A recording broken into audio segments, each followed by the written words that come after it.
Maintenant, ren long si mais pour nous manger. Tipa tipa, nous continuons, nous pour avancer. Traverse montagne, persécution, marécage, douleur et souffrance. Tipa tipa, nous pour avancer, nous faire confiance. Même si nous pas de bien lourd, nous n'avons pas besoin d'un bijou. Tipa tipa. Mesdames et messieurs, bonsoir. Je suis très heureuse de vous retrouver une fois de plus en ce dimanche où nous allons parler tourisme et paix, thème central choisi par le Vatican pour commémorer la 45e journée mondiale du tourisme qui aura lieu le 27 septembre, qui a été célébrée il y a 2 jours. Chez nous, la messe annuelle aura lieu le 3 octobre à Belle-Ombre sous la présidence de la commission diocésaine qui a été créée en 1987 et qui continue à faire des activités, à être dans le diocèse une pierre vivante. Nous avons ce soir son aumônier, le père Philippe Goupil. Bonsoir. Bonsoir, père Goupil. Bonsoir. Alors, tourisme et paix, ce sont 2 mots qui vous sont familiers, puisque non seulement depuis la création de cette commission, vous vous occupez de tourisme, vous parlez tourisme, mais vous êtes également le président du Conseil des religions qui apporte la paix dans ce pays. Et donc, comment on peut concilier ces 2 mots, tourisme et paix? Eh bien, d'abord, si vous me permettez, ce serait bon de faire un peu d'histoire, de rappeler l'origine de la Commission diocésaine du tourisme, car ce n'est pas arrivé comme ça. Quand le gouvernement mauricien et les différents opérateurs ont décidé de laisser se développer le tourisme, de lancer le tourisme, eh bien, beaucoup d'hommes religieux, beaucoup de bien-pensants disaient que c'était très mauvais, qu'on allait assister à une décadence des mœurs, une pollution de la moralité. Enfin, il y avait beaucoup de voix négatives par rapport au développement du tourisme. Et je rends grâce à Dieu, je suis heureux que le chef de l'Église catholique, Jean-Marc Géaud, a pris la décision d'écrire une lettre pastorale, vous savez, une lettre qu'on écrit aux fidèles tous les ans pendant le carême, pour dire le tourisme, une chance à ne pas perdre. Et à partir de là, l'Église catholique, avec les autres religions, se sont engagés dans la promotion du tourisme. Et je pense que c'est un geste prophétique qu'il convient de saluer après 35 ans.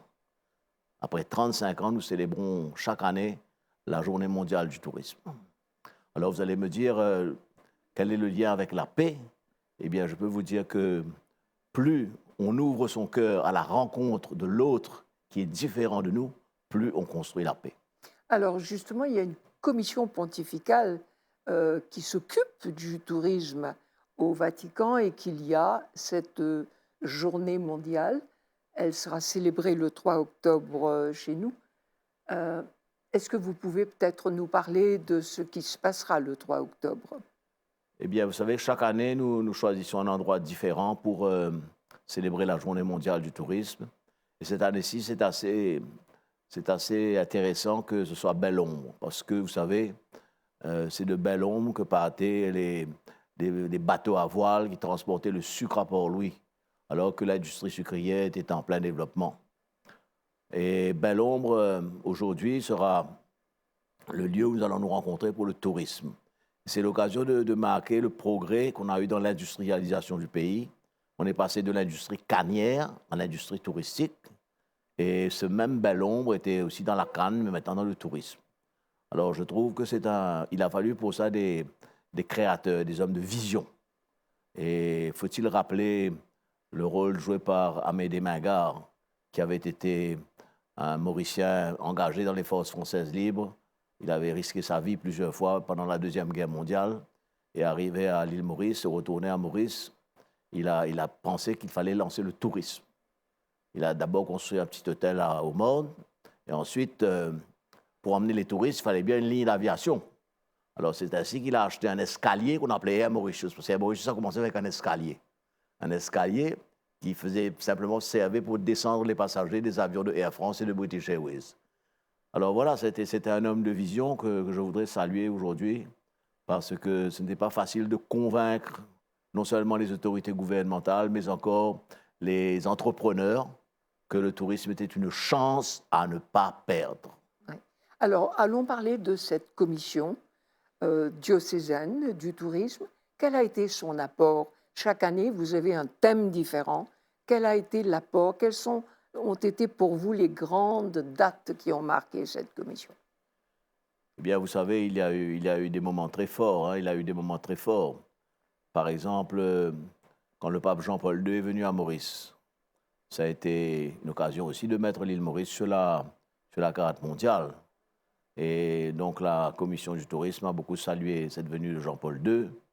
Et à partir de là aussi, il y a eu, si vous voulez, tout ce développement des hôtels et aussi qui a bénéficié à une grande partie de la population.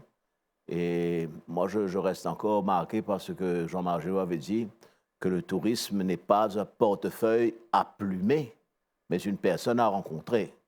Alors, l'apport des touristes, la visite des touristes, a été pour beaucoup de familles l'occasion de s'ouvrir au monde, Alors, je pense qu'à travers le travail de la commission, d'une certaine manière, nous avons aidé modestement l'île à sortir de son insularité pour s'ouvrir au monde.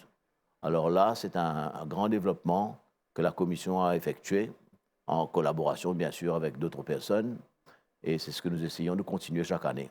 Mais il y a un autre aspect de la commission diocésaine, c'est l'accompagnement des personnes qui travaillent dans le tourisme. Parce que vous savez, quand vous travaillez dans un hôtel, ou dans un restaurant, ou dans un lieu touristique, eh bien, vous avez des horaires très difficiles. Alors, il y a beaucoup de familles qui ont se senties un peu menacées, éclatées par le fait, par exemple, que la femme travaillait. Autrefois, à la MBC Radio, il y avait ménagère à vos postes. Vous vous rappelez ce programme? Oui. Ben, ménagère à vos postes, il n'y avait plus de ménagère. C'était un moment où il n'y avait plus de ménagère. Alors, ça a causé un débalancement dans les familles. Et c'est à ce moment-là aussi que le président Kassar Moutim, que je salue, eh bien, il a voulu fonder ce comité interreligieux. Parce qu'il pensait que la religion pouvait aider les familles qui allaient se reconstituer, pour ainsi dire, avec un nouveau mode de travail, à se rééquilibrer et surtout à maintenir l'éducation des enfants. Donc, il y a un lien très fort entre, si vous voulez, l'aspect religieux et l'aspect paix et tourisme. Et je pense que les religions ont beaucoup à apporter pour justement aider non seulement les familles, les personnes qui travaillent dans l'hôtellerie, qui ont des horaires difficiles, les soutenir. Et ça, c'est très important. Alors, nous avons parlé de tourisme et paix, que vous venez d'évoquer avec le Conseil des religions.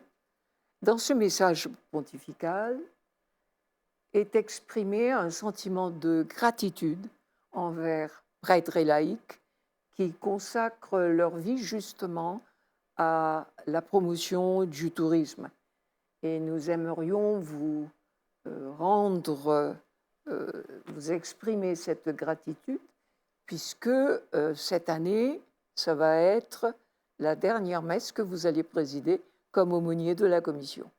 Vous serez remplacé bientôt. Donc nous allons, avant de revenir sur le plateau, voir de nombreux extraits de vos différents passages dans ces messes du tourisme.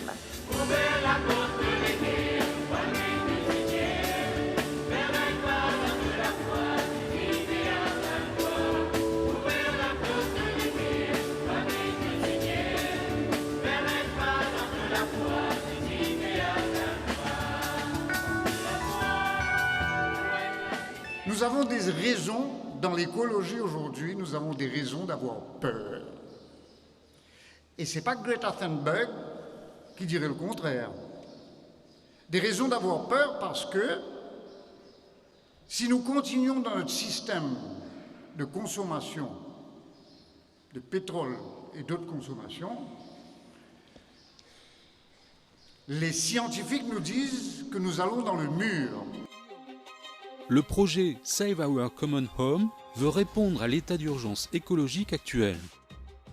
Puisant son inspiration dans l'engagement du pape François Ier en faveur de la préservation de l'environnement, il entend insuffler un nouvel art de vivre écologique dans toutes les paroisses et écoles catholiques de l'île Maurice. Qu'il est formidable d'aimer, qu'il est formidable, qu'il est formidable d'aimer, qu'il est formidable de tout donner pour aimer. Bien, moi, le psaume que je récite souvent, c'est « Le Seigneur est mon berger, je ne manque de rien, sur des prés d'herbes fraîches, il me fait reposer ». Parce que, disons que dans mon caractère, j'ai pas mal de difficultés à lâcher prise. J'aime bien organiser, j'aime bien planifier. Et j'ai compris qu'il fallait que le Seigneur me conduise là où peut-être je n'ai pas tellement envie d'aller. Alors, le Seigneur est mon berger, je ne manque de rien, c'est un psaume favori. Et aussi, j'aime bien la parabole du bon grain et de l'ivraie. Parce qu'en chacun de nous, il y a le bon grain et il y a aussi l'ivraie. Et le Seigneur a dit, laissez le bon grain et l'ivraie jusqu'au terme de la moisson. Et bien souvent, nous voulons que les gens soient parfaits, nous faisons des jugements, nous disons, telle personne est mauvaise, ne comprend pas. Et bien sûr qu'il y a l'ivraie en chaque personne. Mais quelquefois, nous ne voyons pas le bon grain qui germe. Ça, je pense, c'est très important. Et moi, ça m'inspire beaucoup dans mes rencontres de tous les jours. Quand on n'a que ses mains à tendre ou à donner, quand on n'a que ses yeux pour rire ou pour pleurer, quand on n'a que sa voix pour crier, pour chanter, quand on n'a que sa vie et qu'on veut la donner, qu'il est formidable d'aimer, qu'il est formidable, qu'il est formidable d'aimer, qu'il est formidable de tout donner pour aimer. Et je pense que la messe aussi démontre que le tourisme, c'est pas l'affaire du diocèse, c'est l'affaire de toute l'île Maurice, puisque toute l'île Maurice se retrouvera représentée au cours de cette messe. Oui, effectivement, c'est une initiative du diocèse catholique de Port-Louis, mais nous réunissons vraiment tout le personnel du tourisme. Nous attendons 1500 à 2000 personnes de toute religion, de toute foi confondue. C'est une invitation à tous pour venir rendre grâce et aussi réfléchir ensemble sur un thème particulier chaque année. Voilà, c'est le grand moment du tourisme chaque année à l'île Maurice. Voilà, nous soutenons et nous voulons soutenir, nous aussi en tant qu'employés du tourisme, toute cette réflexion et cette initiative autour de l'environnement, parce que c'est la maison commune. Donc nous demandons, c'est le bien commun à protéger pour nos enfants et pour les générations futures, sans parler de la pérennité du tourisme qui dépend de un environnement propre, sain, intéressant, agréable à voir pour le touriste. Donc c'est aussi l'avenir de notre emploi, de notre industrie. Et il y a aussi différents témoignages, dont celui que nous allons écouter dans quelques instants, celui de Thierry Le Breton. Voilà, donc Thierry, nous avons choisi Thierry puisqu'il est très engagé, donc en termes de valeurs et en termes de spiritualité, en termes d'action dans son quotidien, au niveau de son travail. Donc nous avons voulu valoriser son travail, son engagement. Il se bat beaucoup pour l'environnement. Nous devrions tous le faire. La phrase qui m'a le plus touché dans l'homélie du pape à Marie-Reine de la Paix, c'était quand il a dit, à propos de l'Évangile justement, que c'est la même parole de vie qui, comme il y a 2000 ans, a la même force, le même feu qui brûle même les cœurs les plus froids. En disant cela, il rappelle que ce qui importe dans l'Évangile, c'est de rester attentif à ce qui peut nous déstabiliser, à ce qui peut nous renouveler, plutôt que d'y chercher ce qui nous ramène à nos certitudes dans notre zone de confort. Quand j'entends cette parabole archi connue du semeur, comment est-ce que j'arrive à laisser une fois encore être plus forte que moi? Jusqu'où n'ai-je pas encore eu le courage d'aimer? jusqu'où n'ai-je pas eu encore le courage de me lever pour y aller. Quand j'étais petit, cette parabole du semeur me pesait beaucoup, car je l'investissais d'une grande intensité morale qui oscillait entre deux options. Option 1, le questionnement. Est-ce que je suis une bonne terre? Ou bien est-ce que je suis une terre envahie par les ronces de la société de consommation? Ou bien suis-je attaqué par les corbeaux du démon? Ou bien l'option 2, l'autosatisfecit. Dieu merci, je suis baptisé, je suis une bonne terre. Mais le problème, quand on est piégé, comme ici, par la question morale, c'est qu'on finit par oublier le feu qui brûle. Dans cette parabole, où est la folie? La folie, pour moi, ici, aujourd'hui, c'est de vouloir semer encore et encore sur toutes les terres en même temps, sans être sélectif. La folie, c'est de vouloir croire que chaque sol mérite de recevoir les germes de la vie. La folie, c'est la prodigalité de toute cette force de vie qui se donne tout le temps et continuellement, sans s'inquiéter de savoir si elle sera bien reçue ou pas. Et Dieu sait si aujourd'hui elle est mal reçue. La question n'est donc pas de savoir quelle terre nous sommes, car le mérite n'est pas du côté de la terre, mais elle est du côté du semeur. La question n'est pas de savoir quelle terre nous sommes, mais la question est de savoir si, avec le semeur, nous voulons réellement voir ces graines pousser. Voulons-nous y croire? C'est de croire tellement en ce qu'on fait que cela détermine et engage toute notre volonté. Alors, nous venons de voir plusieurs extraits. Et donc, quels sont les sentiments après toutes ces années passées au service de cette commission? Pour moi, ça a été l'occasion d'un grand développement personnel. Ça m'a permis de grandir non seulement dans ma foi, mais aussi dans ma connaissance des différents milieux qui existent à Maurice. Et ça m'a permis aussi de travailler avec des personnes qui ont été remarquables. Et je me permets de citer quand même Mme Monique Dinan, Guy Huguenin, Suzy Édouard, parmi d'autres, qui ont été avec moi là, les fondateurs de la commission du tourisme. Alors, ça a été aussi une grande expérience d'amitié, de partage, de soutien. Alors, ça m'a permis, moi, de grandir beaucoup dans ma vocation sacerdotale, ce que le pape peut-être nous rappelle en disant qu'il remercie les personnes qui sont engagées dans le tourisme, non seulement les prêtres, mais aussi les religieux, les laïcs. Et alors, pour moi, ça a été des années remarquables qui m'ont permis de grandir, de relativiser beaucoup de choses. Et aujourd'hui, je pense qu'il faut laisser la place. Il faut laisser la place aux jeunes. Et c'est ainsi que je suis très heureux que notre évêque ait consenti à nommer le père Georges Kenny pour me remplacer comme aumônier de la commission diocésaine. Alors, il y a un autre aspect du tourisme qu'il faudrait peut-être souligner, ce sont les pèlerinages, dont vous-même, vous avez accompagné plusieurs pèlerins plusieurs fois. Est-ce que nous pouvons aborder cet aspect?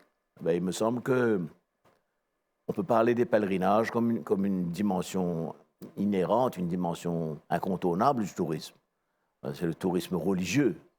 Alors, ici même à Maurice, nous voyons combien les différentes religions s'organisent pour inviter les Mauriciens à participer à des pèlerinages, que ce soit la foi hindoue, musulmane ou chrétienne. Nous avons les grands pèlerinages de la Mecque, nous avons le grand pèlerinage hindou, nous avons les grands pèlerinages chrétiens. Alors, le pèlerinage est une dimension importante de la vie religieuse, il me semble. Ça nous permet de sortir un peu de notre confort, de nos habitudes, et de retrouver les traces de personnes qui ont été marquantes dans la foi. Et la commission diocésaine a commencé à organiser des pèlerinages religieux à Maurice. Alors, des pèlerinages, allez dire, interreligieux, parce que nous avons fait un programme pour proposer aux tour opérateurs de faire un pèlerinage à Maurice. Par exemple, nous pouvons commencer par Grand Bassin, avec la religion hindoue. Nous avons des belles mosquées à Port-Louis où nous pouvons rentrer en contact avec l'islam. Nous avons aussi pas mal d'églises. comme un quartier militaire, comme à Sainte-Croix, où il y a des possibilités pour les humains de retrouver une dynamique de foi, se confier à Dieu, de demander ses grâces. Alors, le pèlerinage est un moment très important dans la vie d'un croyant. Et je suis heureux que la Commission diocésaine du tourisme ait commencé à organiser un pèlerinage, mais interreligieux à Maurice. Il a proposé aux touristes qui viennent, eh bien, par exemple, nous avons un magnifique temple à la route Nicolet à Port-Louis. Alors, nous sortons de la route Nicolet, nous pouvons aller à la mosquée à l'Aqsa. Nous pouvons aller à la cathédrale Saint-Louis, à la cathédrale anglicane. Et nous pouvons terminer sur la citadelle pour avoir une vue d'ensemble de toute cette ville de Port-Louis où toutes les religions sont actives et sont bien représentées. Pour le touriste qui vient à Maurice, eh bien, c'est exceptionnel. En l'espace d'une journée, il peut rencontrer toutes les religions dans leur contexte local et vivant. Vous venez d'évoquer un mot, et je reprends une phrase que vous avez citée de Monseigneur Margéau. Le tourisme, ce n'est pas seulement un portefeuille, puisque nous voyons, nous, un apport financier pour le pays économique. C'est aussi une rencontre. Parlez-nous de ce côté rencontre entre les cultures, rencontre sur le plan personnel, rencontre pour ceux qui travaillent et qui ont la chance de côtoyer des personnes qu'elles n'auraient jamais pu le faire si elles n'étaient pas dans le tourisme. Vous soulignez quelque chose de très important, parce que se tissent des relations humaines, interpersonnelles, bien souvent entre les touristes qui viennent ici et le personnel des hôtels, des restaurants, des tours opérateurs. Et ces relations débouchent quelquefois dans des invitations. Des Mauriciens, des Mauriciennes sont invités à connaître le pays de la personne qui était venue ici. Ça crée vraiment des liens très forts. Vous savez, c'est merveilleux. Et ça, c'est la sacramentalité, j'allais dire, le sacrement de la rencontre humaine qui est vécu dans l'ouverture, l'écoute. Et vraiment, là, nous essayons aussi, avec la commission diocésaine, de commencer un nouveau projet. C'est Partage qu'il tire au pays. C'est par exemple de proposer à un touriste qui vient à Maurice, par exemple, s'il mange des dalles pourries, des farata. Comment est-ce qu'une mère de famille prépare les farata? Donc, si le touriste est intéressé, il vient rencontrer une famille, il va dans une maison mauricienne, il essaie d'apprendre comment est-ce qu'on fait un farata et un dalle pourri, et ensuite, il partage un peu la vie de cette famille pendant une demi-journée, pendant une journée. Alors, c'est ça la véritable culture de la rencontre que nous voulons promouvoir. Et retourner justement à dire que le touriste n'est pas un portefeuille à plumer, mais une personne à rencontrer. Alors, je pense que le tourisme a beaucoup apporté à la société mauricienne. Ça élargit nos horizons. Parce que nous vivons, il faut le dire, dans certains compartiments. Il y a encore des compartiments très étanches entre nos communautés. Et le fait d'avoir des étrangers qui viennent et qui apprécient notre accueil, notre manière de faire, pour moi, ça développe notre pays d'une manière extraordinaire. Alors, je crois qu'il faut continuer dans le tourisme et qu'il faut investir encore plus dans l'accompagnement des personnes qui travaillent et donnent leur vie pour le tourisme. Alors, pour terminer notre programme, nous avons été vraiment très heureux de vous accueillir pendant toutes ces années au sein de cette commission, mais je sais que vous continuerez à venir, puisque ce n'est pas un secret que Tipa Tipa a commencé avec vous pour la venue du pape François, et que ça fait 5 ans que ça dure maintenant. Et donc cette phrase, elle dit ceci: « La beauté des paysages libère la vraie vie et l'envie d'exister. » Quel est votre message pour cette journée mondiale du tourisme que vous allez célébrer bientôt? Mon message, c'est que tous les Mauriciens, là où ils se trouvent, prennent soin de la création, travaillent pour un environnement plus propre et respectent la dignité de notre terre. Parce que, pour moi, il est important de prendre conscience que la terre, elle respire, elle vit, elle grandit, et il faut la respecter, il ne faut pas l'écraser, il ne faut pas en retirer des ressources qu'elle ne peut vraiment apporter, et il faut garder notre pays propre, créer un environnement vraiment accueillant.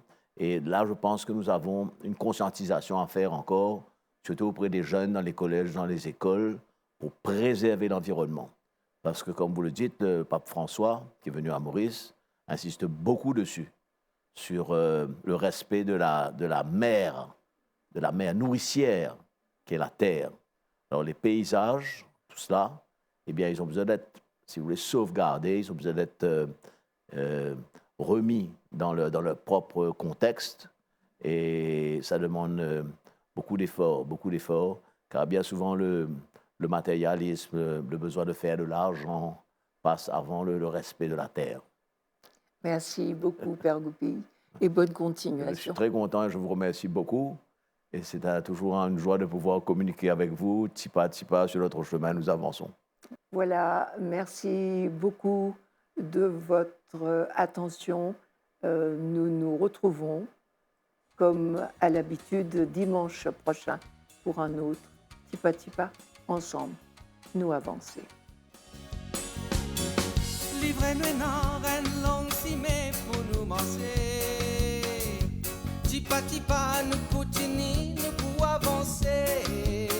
Traverse montagne, persécution, marécage, douleur et souffrance. Petit pas, nous pour avancer, nous faire confiance. Même si nous portons les bien lourd, nous n'avons pas besoin d'un bijou. Petit pas, nous pour avancer vers royaume bon.